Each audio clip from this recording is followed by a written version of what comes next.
When we're developing the E-PACE, what we wanted to do was create something that clearly was a Jaguar. That's first and foremost anything we do. But most of all, I wanted a car with real character to it, a bit of attitude. We wanted something sporty in character with the rest of the brand.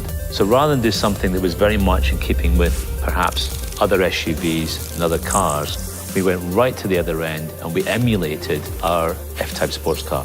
And as soon as you get into it, you suddenly feel you're not in just another practical SUV. You're in something very special, very drivable, but above all, something that's exciting. When we're designing our cars, we always want to put a lot of fun into them.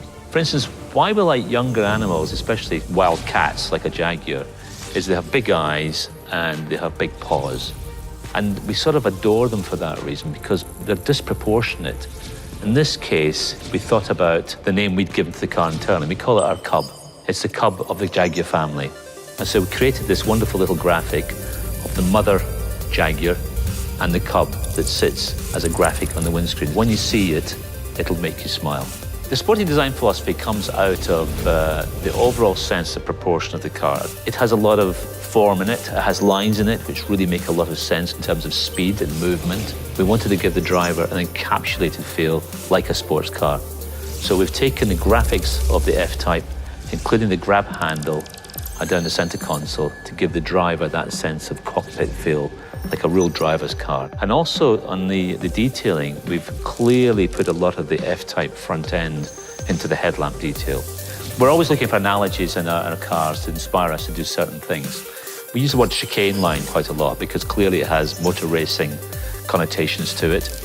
And we've developed a few lines in the car which are inspired by chicanes, that lovely way a line sweeps around. And if you look at the top of the dashboard, you'll see such a line. So it sweeps over the top and follows almost a pure chicane line. And the other one is on the tail lamp. So when you see the car running at daytime, you will see this very distinct line across the back of the car. The idea of using rotary dials and tactile switches are very important. And we've got these lovely rotary dials in the car that give you the temperature and other functions of the car itself. We're inspired by things like camera lenses, that lovely detail, that haptic feel that you feel when you move it, and the detailing of the texture itself. And that's all designed into the actual rotary dials themselves. And we love the idea of textures and colors. And natural patterns are always worth emulating because by nature of themselves, they're usually beautiful things. What I like with any Jaguar is a sense of fun about it when we get inside it. Yes, it's a very serious product, but this car in particular, I wanted a sense of fun to exude from it without diminishing its value in any way. When you get inside a Jaguar, I want people to smile.